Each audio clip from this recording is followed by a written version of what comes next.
You know, I think I've been a Star Wars fan since I was like 7 years old. I still got a lot of childhood memories when I was a kid, like my dad barging into my room as Darth Vader in the middle of the night, telling me he's my father and all that other nerdy stuff that is pretty fun. Now, why am I saying such things? Well, I'm not trying to give myself some kind of credibility, if that's what you're thinking. It's to let you know that I like Star Wars and I want to talk about it. I heard the boogie woman of Star Wars will be leaving Lucasfilms pretty soon. That was until it turned out she actually won't. Anyway, I understand this is considered old news and other people have talked about this to hell and back, but it seems like there's not enough people talking about something rather specific, or at least that's what it feels like to me, which is this idea that Kathleen Kennedy disappearing from Star Wars would save it. You see, I do agree that Kathleen Kennedy should share a lot of the blame. She has been president of Lucasfilms as the Star Wars brand was getting split in half, losing a lot of goodwill from many fans, including myself. There's also a cemetery of canceled Star Wars projects out there you can look up yourself. It's why in the Deadline interview, when I hear Kathleen Kennedy say, everything that we do inside of Lucasfilms is in lockstep and in communication with Disney. We all know what's going on. The communication has been completely collaborative, as you would expect. Yeah.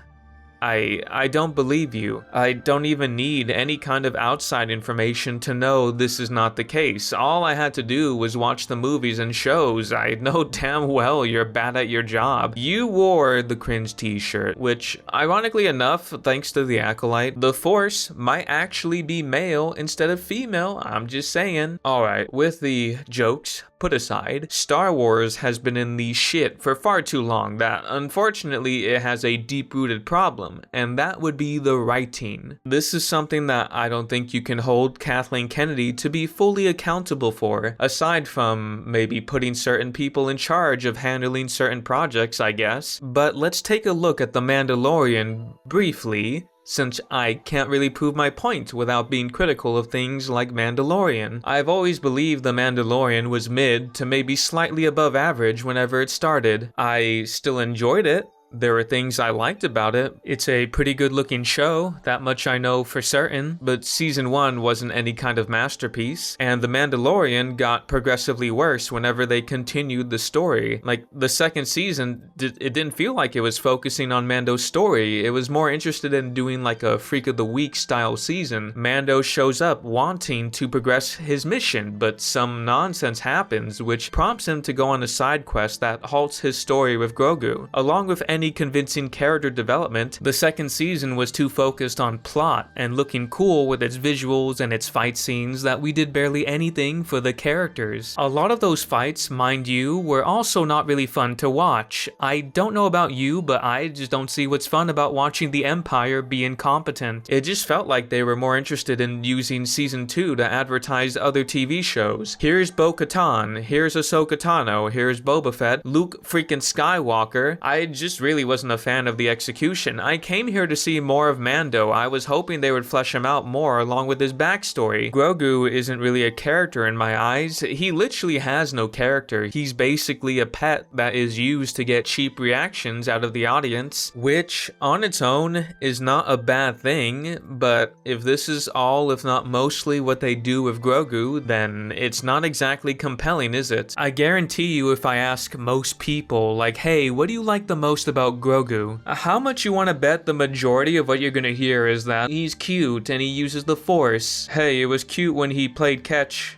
that one time in season 2, which is like the only time they really bonded if you really think about it. And I just don't buy that Mando went on some crazy character arc, like he changed as a person due to spending 2 to 3 seasons with Grogu, especially when you consider that Mando was willing to sacrifice his bounty hunting job, allowing himself to be hunted by other bounty hunters for the rest of his life, along with remnants from the Empire since episode 3 of season 1. So whenever anyone tells me. He's learning to care and protect something other than himself. Mando was already that kind of character pretty early on in Mandalorian, and we spent so little time on this idea. He's been a pretty static character for the majority of the show. Yeah, sure, there's the helmet rule that Mando stakes his life on, and he learns to take it off on a rare occasion, but the thing is, you don't really know what it means to Mando to remove his helmet, besides the reason being he was told not to, so it's hard to really feel anything when that happens in season 2 when they haven't bothered to expand on it. We find out what the consequences are in Book of Boba Fett, but to call his punishment a consequence is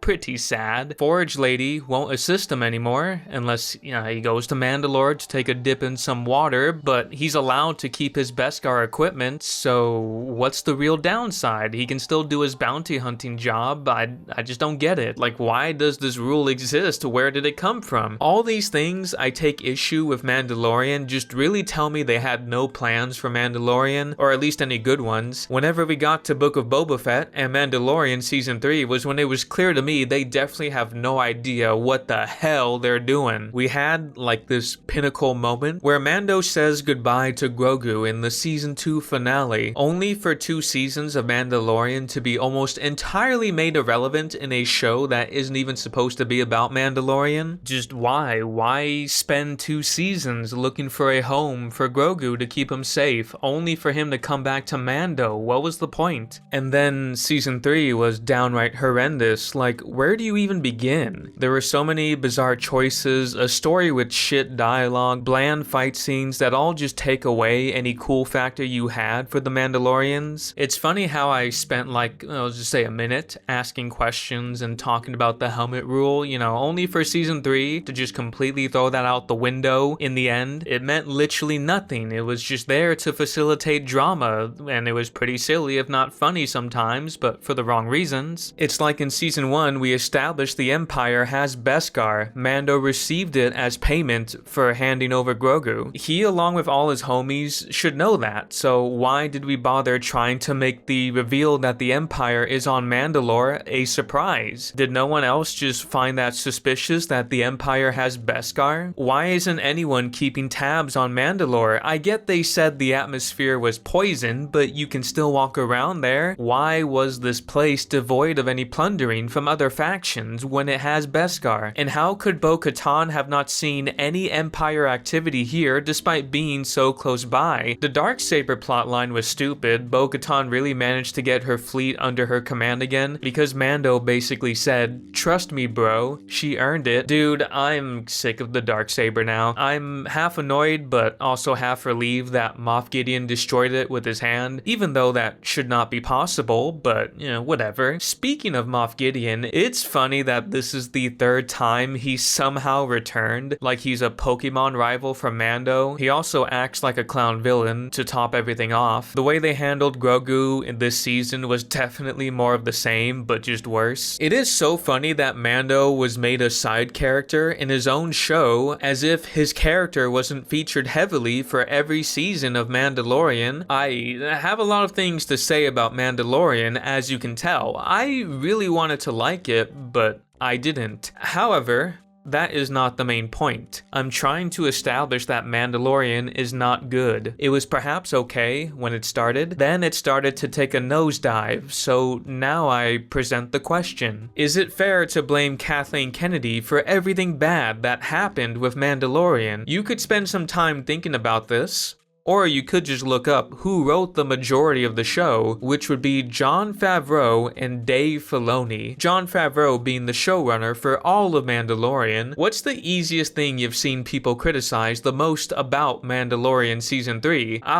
Well, that has to be the Jack Black and Lizzo cameo. Should we blame Kathleen Kennedy for that? Or should we blame the actual person who thought it would be cool to do that in Mandalorian Season 3? My kids actually were showing me on social media that Lizzo was posting a lot of stuff around this. They would be like, "Dad, you're doing all these Baby Yoda videos." We're like, we could do something really cool and interesting, and wouldn't it be great to be working with somebody would be so excited to be working with Grogu? Man, I just love kids so much. Did you know Star Wars is allegedly meant for children? So, are you perhaps starting to understand what I'm trying to say? In case you aren't, what I'm trying to say is that if Kathleen Kennedy were to leave, why would you expect the quality of the writing to improve? Whenever we had these two humans in control of the Mandalorian and proceeded to mess up the whole thing and are apparently working on a Mando and Grogu movie. Even if Kathleen Kennedy leaves, there's still a good chance that movie is gonna suck eggs. But let's briefly, for real this time, change the subject to the Ahsoka TV show. Yeah, not a big fan of this one. I'm not exactly happy to see that they made Ahsoka Tano so boringly smug. She has no compelling qualities other than just trying to look like the character you know from Clone Wars, even though she is barely anything like her. I wasn't on board with the Clone Wars scenes in the World Between Worlds where they have Ahsoka Tano relearn the things she should already have learned, especially when this is post Return of the Jedi and she's been talking to Luke freaking Skywalker. We have Sabine over here who was given the same treatment, basically just another unfun, smug girl boss with conversations so dry that you could die from dehydration almost every time she said anything. No idea why they chose to make her a Force user who can somehow sleep off a lightsaber stab wound, which, I mean, I have to say, I'm so depressed that lightsabers are disrespected so much in modern Star Wars. These things used to mean something whenever they were turned on. Nowadays, they somehow can't even win against actual stormtrooper zombies. Thrawn was definitely such a goober villain in this show. It's funny that he had plans to kill Ahsoka Tano and her squad multiple times. Those plans failed, and he was always telling himself this was a win. I just don't know how anyone can look at Thrawn and just not laugh when you see him. I really just can't believe the main hook for Ahsoka Season 2 is going to be witchcraft and zombie stormtroopers. Like, what is this? It feels like bad fan fiction. At least Balin was interesting. I wanted more of him. Rest in peace, by the way. Listen, just like with Mandalorian, I could spend more time on the Ahsoka TV show, but I'm trying to hammer in my original point. Who do you think wrote the entirety of the Ahsoka TV show on top of being the freaking showrunner? Wait, holy shit. It was Kathleen Kennedy who wrote this awful show. My god. Oh wait, no, it was Dave Filoni. For real this time. Ahsoka is Filoni's baby. He had control during the Ahsoka episode in Mando Season 2. He wrote that episode and did the same thing for the Ahsoka TV show. I'm saying these things to convince you Filoni did this, not Kathleen Kennedy. Unless she had a gun to his head, I mean, anything is possible, but no, this is just sheer incompetence. Hey, who is this now? Is that the acolyte you see before you? The show everyone agrees is the most worthless piece of media to ever inhabit reality itself. So who do you think gave it the go-ahead for this slop? I mean, you know, it's definitely Kathleen Kennedy. She probably liked it. The thing is, she does have a chief creative officer who apparently helps to guide and improve scripts. At least in this case, that is what happened. Who do you think approved the Acolyte script? No.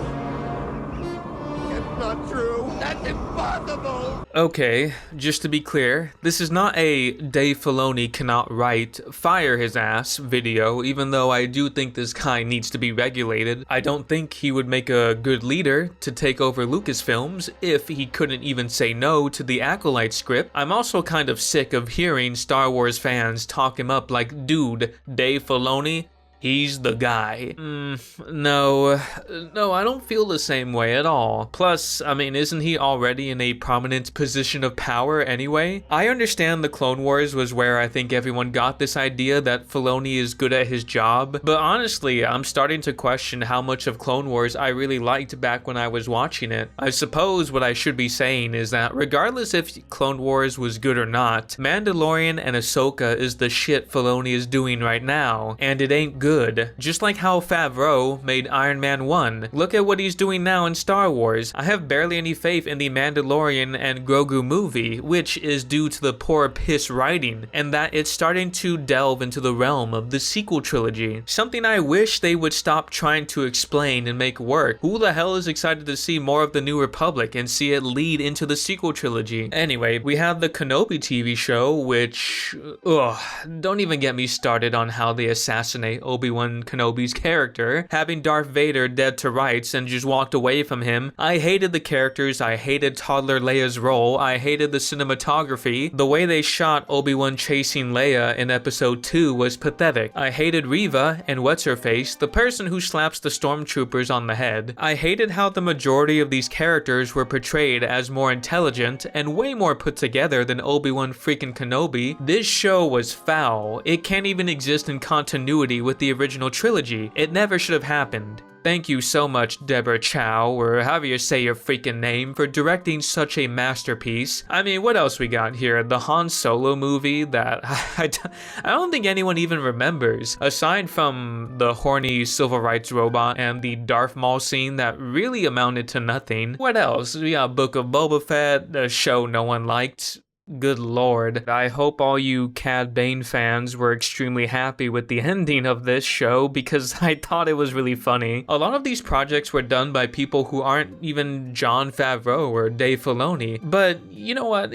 Perhaps I'm being a bit too harsh on Star Wars, or maybe not harsh enough, but you know, I do want to say it's not always bad. You know, we don't always get bad stuff. We just mostly get bad stuff. Sometimes we will get something decent, like Rogue One. I'll throw Filoni a bone and toss in the last season of Clone Wars as well. Why not? Sometimes we'll get something really good, like the Andor TV show. A good story, good original characters with good dialogue, and perhaps the most praiseworthy aspect, a competent empire. We got a show where the empire is allowed to be competent. It's allowed to have more of a face and a good level of nuance, to the point where whenever the heroes win or make the choice to stand against the empire, it feels like it matters. It feels meaningful. Unlike in other shows where the empire is just a big circus act, Andor is such an anomaly. I'll never understand how something like that was allowed to happen under Kathleen Kennedy's watch. Which, you know, brings me back to my original point, right? If we're going to blame everything bad going on with Star Wars right now, surely that means anything good would have to be attributed to Kathleen Kennedy. Are we really gonna pick and choose what to blame her for, especially when it comes to the writing? I mean, you know, you can do that if you want. Perhaps there is evidence out there that proves she wanted Obi-Wan and toddler Leia in a trench coat when escaping a highly secretive Empire base. Again, I'm not taking the position that Kathleen Kennedy shouldn't be fired. She absolutely should, but with Tony Gilroy and his team who made Andor excluded, I just believe Lucasfilms needs a massive shakeup in leadership. The future isn't really looking bright, all things considered. Sure, we have Andor Season 2, which I'm doing my best to be optimistic about since I love Season 1. However, I'm also worried for it, having cursed knowledge and experience that good things do have the potential to be really bad. I had this experience quite recently with Arcane Season 2, even made a rant video about it, which I'm surprised a lot of people watched, as well as having a good amount of people agree with the points I made, considering negativity about Arcane Season 2 isn't really favorable. I know a lot of people really liked Season 2, which I'll never understand why, but well, you know, it is what it is, I guess. Anyway, point is, Arcane Season 1 was really good. I loved it. Never once did I imagine they would mess it up. Sadly, that's what happened with Season 2, and as a result, I've lost interest in any future League of Legends animated shows at the moment. So now I have this perpetual PTSD. Andor could follow the same path since it's in a similar position. Lord almighty, please no.